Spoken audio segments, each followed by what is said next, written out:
हाँ जी हाँ दोस्तों, मैं आपका फ्रेंड उमेश यूट्यूब एक्सप्रेस लाया हूँ हरियाणा टेट के लिए। मैं आपका फ्रेंड उमेश यूट्यूब एक्सप्रेस से और हरियाणा टेट के लिए हरियाणा टीईटी 2020 का जो पेपर होने वाला है जनवरी माह के शुरुआती दिन में ही, तो उसके लिए कुछ पर्यावरण के क्वेश्चन हम आपके सामने प्रस्तुत करना चाहते हैं। तो प्लीज़ दोस्त आप इसे नोट कर लें कॉपी पे और हमारे साथ प्लीज़ एक बार रिवीजन करें और प्लस इसको बाद में भी रिवीजन करें। तो प्लीज़ आइए दोस्तों। और सबसे पहले तो हम आपसे निवेदन कर रहे हैं कि आप हमारे YouTube channel Umesh YouTube express को आप नए हैं तो पहले सब्सक्राइब कर लें कि अगर आने वाले टाइम में जो नई वीडियो आए तो वो आपके सामने तुरंत आ जाएं, और बेल आइकन को ज़रूर दबा लें। धन्यवाद। तो प्लीज़ चलिए टॉपिक की तरफ चलते हैं। पर्यावरण में आपको आपकी स्क्रीन पे दिख रहा होगा, पहला क्वेश्चन है कि हम चारों ओर जिन दशाओं से घिरे हुए हैं उनका योग कहलाता है। जी हाँ दोस्तों, इसमें देखिए हमने उत्तर भी लिख रखा है जिससे आपको आसानी हो जाएगी। इसमें आकाश है, पृथ्वी है, पर्यावरण है और जलमंडल है। तो आप उत्तर उसका नोट कर लीजिए, पर्यावरण। इसका सही उत्तर है पर्यावरण। प्लीज़ दोस्त, अगर आप नोट नहीं करेंगे तो फिर दिक्कत हो जानी है। तो आप नोट कर लें पर्यावरण। नए हैं तो प्लीज़ हमारे चैनल को सब्सक्राइब कर लीजिए कि आने वाली वीडियो पे आपका इंटेंशन जल्दी आ जाए, आपके पास जल्दी इसका नोटिफिकेशन आ जाए। देखते हैं।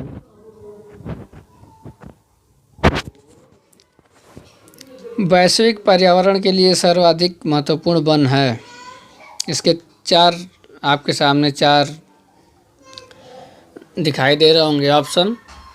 पहला है मानसूनी वन, दूसरा उष्णकटिबंधीय वन, वर्षा वन, तीसरा शीतोष्ण कटिबंधीय वन, चौथा भूमध्य सागरीय वन।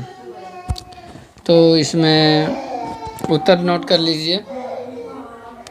उष्णकटिबंधीय वन जो वर्षा वाले वन हैं, वर्षा वाले जो वन होते हैं उष्णकटिबंधीय, उसमें क्या होता है कि वैश्विक पर्यावरण के लिए सर्वाधिक महत्वपूर्ण वन माने जाते हैं। जी हाँ दोस्तों, तो इसके बाद चलिए अब तीसरे नंबर के क्वेश्चन पे चलते हैं।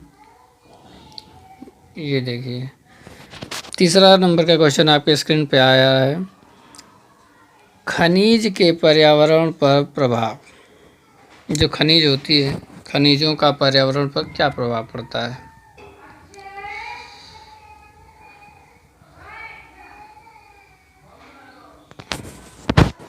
तो इसके चार ऑप्शन हैं। मानव स्वास्थ्य पर प्रभाव पड़ता है, धूल से प्रदूषण फैलता है, भूस्खलन में वृद्धि होती है, उपयुक्त सभी में। तो इसका सही उत्तर है उपयुक्त सभी में। तो दोस्तों अब आगे चलते हैं। अगला क्वेश्चन प्लीज़ कॉपी पे ज़रूर नोट कर लीजिए।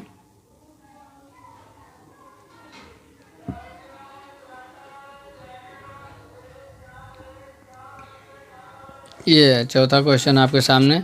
खनिजों का उपयोग होता है पहला औषधियों में, दूसरा भोजन में, तीसरा भवन निर्माण में, चौथा उपयुक्त सभी में। जो खनिज होती है, खनिज का उपयोग होता है सर्वाधिक किस में होता है? ये क्वेश्चन है जो ज़्यादातर आता है पर्यावरण के संबंधित क्वेश्चनों में, हर पेपरों में भी आता है।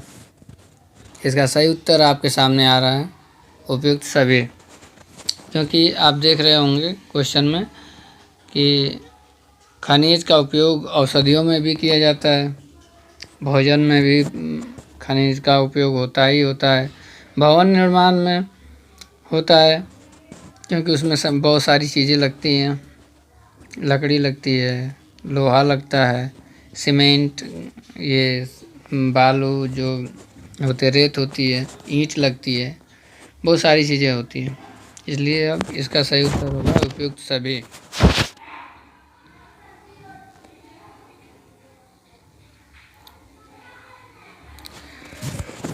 अब पांचवा क्वेश्चन आपके सामने है।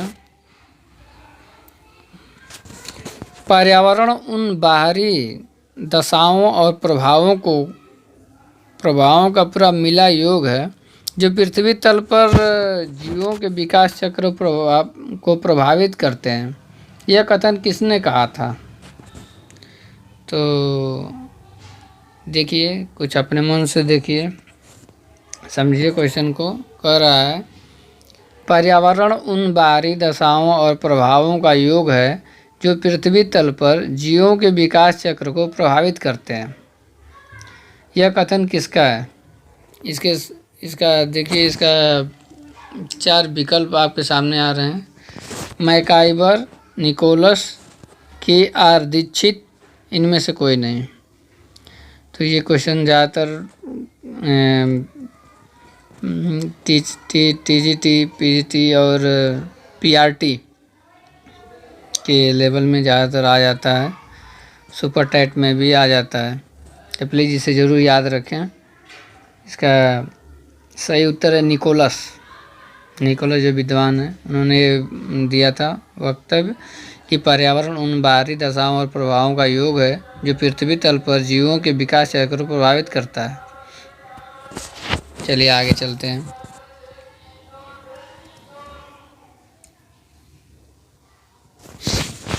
पर्यावरण एक बाह्य शक्ति है जो हमें प्रभावित करती है। यह कथन किसका है? प्रश्न नंबर 6, प्लीज़ आप लोग कॉपी पे जरूर नोट कर लें। पर्यावरण एक बाह्य शक्ति है जो हमें प्रभावित करती है।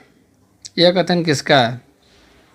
तो आपको बताते चलें कि इसका 4 आपको विकल्प दिया गया है।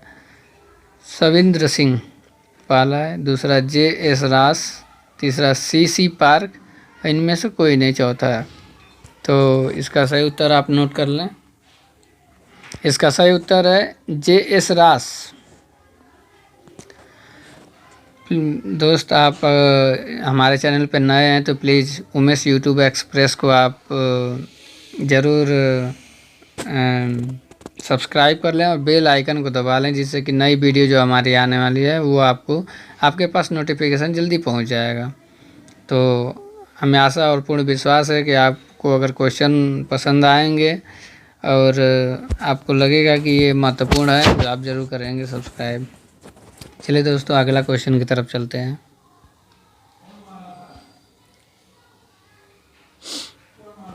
अगला क्वेश्चन है, विश्व में पर्यावरण जागरूकता की शुरुआत की थी। 4 उसके आपके सामने 4 विकल्प हैं। विलियम हैवेट, बी टांसले, सी ओडम और डी इनमें से कोई नहीं। तो इसका सही उत्तर है विलियम हैवेट, जो पर्यावरण जागरूकता, विश्व में पर्यावरण जागरूकता की शुरुआत की थी उन्होंने। उनका नाम है विलियम हैवेट। प्लीज़ एक बार हमें भी मौका दीजिएगा और चैनल को सब्सक्राइब कर लीजिएगा। और ये तैयारी के लिए बहुत ही बेस्ट क्वेश्चंस हैं जो पर्यावरण से रिलेटेड हैं, जो हरियाणा टेट के लिए ही हैं, क्योंकि हरियाणा टेट की तैयारी के लिए ही जो क्वेश्चंस जुटाए गए हैं हमारे तरफ से। तो प्लीज़ इसे ज़रूर ध्यान दें और हरियाणा टेट में आपको पक्का कुछ नंबर अच्छे दिलाएंगे। तो जी हाँ, चलिए आगे बढ़ते हैं 8वां क्वेश्चन के लिए।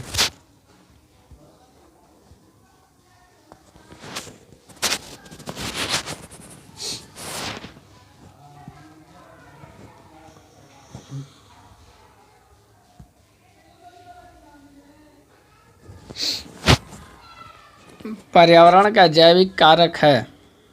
क्वेश्चन है आपका, पर्यावरण का जैविक कारक है मृदा, वनस्पति, वायु और तापमान। तो इसका सही उत्तर है वनस्पति।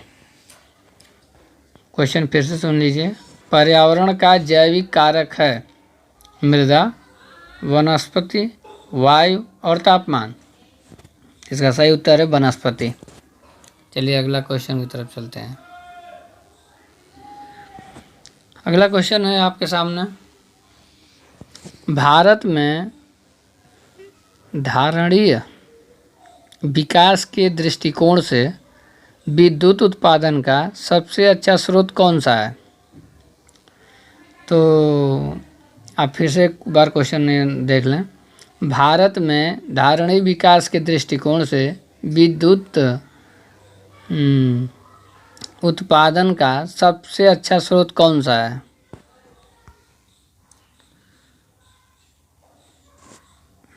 उसमें 4 ऑप्शंस आपके सामने हैं। कोयला, खनिज तेल एवं गैस, जल विद्युत और पर्यावरण। एक छोटी सी गलती इसमें हुई है, जो प्रश्न है थोड़ा सा आगे पीछे हुए हैं, इसके लिए सॉरी। तो इसका सही उत्तर है जल विद्युत। जल विद्युत है जो भारत में धारणीय विकास के दृष्टिकोण से विद्युत उत्पादन का सबसे अच्छा स्रोत है। चलिए आगे बढ़ते हैं।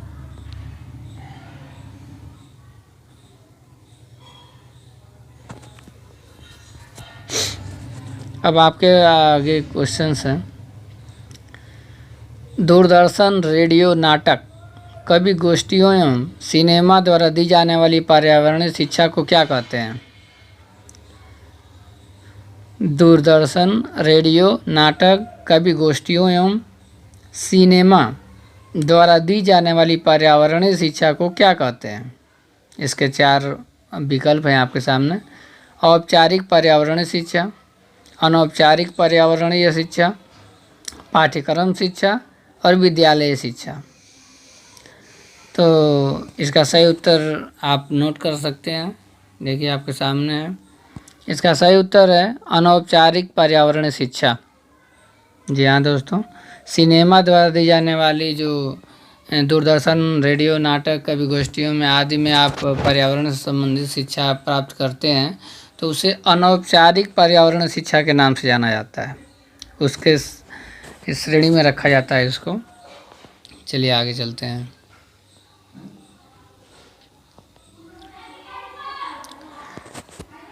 प्रभावकारी दशाओं का वह महत्वपूर्ण और संपूर्ण योग जिसमें जीव रहते हैं कहलाता है। प्रभावकारी दशाओं का वह संपूर्ण योग जिसमें जीव रहते हैं और वो कहलाता है क्या? वायुमंडल, जैवमंडल, पर्यावरण और जलमंडल। इसका सही उत्तर है पर्यावरण। जी हाँ दोस्तों, इसको जरूर आप नोट कर लीजिएगा।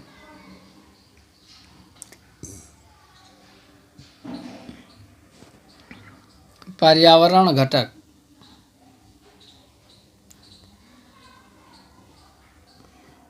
पर्यावरण घटक में आप किसे शामिल करेंगे? पर्यावरण के घटकों में आप किसे शामिल करेंगे? इसके 4 उत्तर आपके पास दिए गए हैं। जल, वायु, मृदा और उपयुक्त सभी। तो पर्यावरण के अंतर्गत ये जल, वायु और मृदा तीनों आती हैं, तो इसलिए हमारा एक क्वेश्चन होगा उपयुक्त सभी। मतलब डी नंबर का जो ऑप्शन है ये सही है और इसमें उत्तर नहीं लिखा गया है, तो उपयुक्त सभी है। अब चलिए आगे क्वेश्चन है। पर्यावरण पर अधिकार है, इसमें 4 ऑप्शंस हैं। वनस्पति का, मानव का, जंतुओं का, इनमें से कोई नहीं। तो पर्यावरण पर अधिकार सभी का है, आप मानते हैं तो इसमें कमेंट बॉक्स में जरूर लिखिएगा। लेकिन पर्यावरण पर अधिकार ज़्यादातर मनुष्य का है, क्योंकि मनुष्य के हाथ में सारी चीज़ें होती हैं जो सबको कंट्रोल अपने कामों में ला सकता है, कंट्रोल में लाता है। वनस्पति का देख रेख मानव करता है, जंतुओं जैसे पशु पक्षियों को पालन पोषण भी मानव कर लेता है, और इसलिए मानव को इसमें विशेष अधिकार मिला हुआ है पर्यावरण पर अधिकार का। इस तरह से क्वेश्चन के हिसाब से तो मानव होगा उत्तर। चलिए दोस्तों आगे बढ़ते हैं। पर्यावरण में सम्मिलित है, जलमंडल, वायुमंडल, स्थलमंडल, वैसे जैसे वहाँ क्वेश्चन दिया गया था वैसे तीनों को मिलाकर ही पर्यावरण बनता है, इसलिए उपयुक्त तो सभी है, सभी मिलकर ही पर्यावरण को संचालित करते हैं। चलिए अगला क्वेश्चन देखते हैं, ये बढ़िया क्वेश्चन है। पर्यावरण का तत्व है, जी हाँ दोस्तों, पर्यावरण का तत्व है पहला जल, दूसरा वायु, तीसरा मिट्टी, चौथा सभी। तो पर्यावरण में ये तो चारों तत्व ही मिले होते हैं, इसलिए इसका सही उत्तर होगा सभी। पर्यावरण के अंदर जल भी है, वायु है, मिट्टी है, इन तीनों के बिना पर्यावरण संभव नहीं है, इसलिए ये हो जाएगा। चलिए अगला क्वेश्चन की तरफ चलते हैं।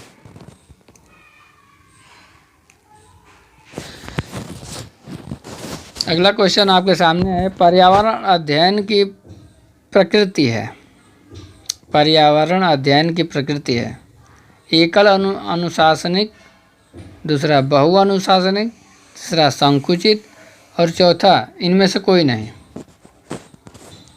तो इसका सही उत्तर है, एक बार क्वेश्चन फिर से देख लीजिए, पर्यावरण अध्ययन की प्रकृति है एकल अनुशासनिक, बहु अनुशासनिक, संकुचित या इनमें से कोई नहीं। तो इसका सही उत्तर है आपके सामने बहु अनुशासनिक, इसका सही उत्तर है बहु अनुशासनिक। जो दोस्त हमारे YouTube चैनल पे पहली बार आए हैं उनसे निवेदन है, प्लीज़ दोस्त अगर ये क्वेश्चन आपके तैयारी के लिए पूर्णतः सही लग रहे हों और इम्पोर्टेंट लग रहे हों तो प्लीज़ आप मेरे चैनल उमेश YouTube एक्सप्रेस को सब्सक्राइब कर लीजिएगा और बेल आइकन को दबा लीजिएगा, जिससे कि हमारी आने वाली अगली वीडियो आपके पास स्वयं आएगी। अच्छा भी रहेगा, और क्योंकि ऐसी हरियाणा टेट का पेपर भी बहुत नज़दीक आ गया है, ये क्वेश्चन कोई हरियाणा टेट से या फिर यूपी टेट से, मध्य प्रदेश टेट ऐसा ना है, ये तो पर्यावरण का है और हर जगह आता है और ज़्यादातर टेट में ही आता है। तो अभी ताज़ा तरीन खबर यही है कि हरियाणा टेट की पेपर 3 जनवरी से है 2021 को। तो प्लीज़ आप लोग एक बार इस क्वेश्चन को पढ़कर और याद करके ही जाएं।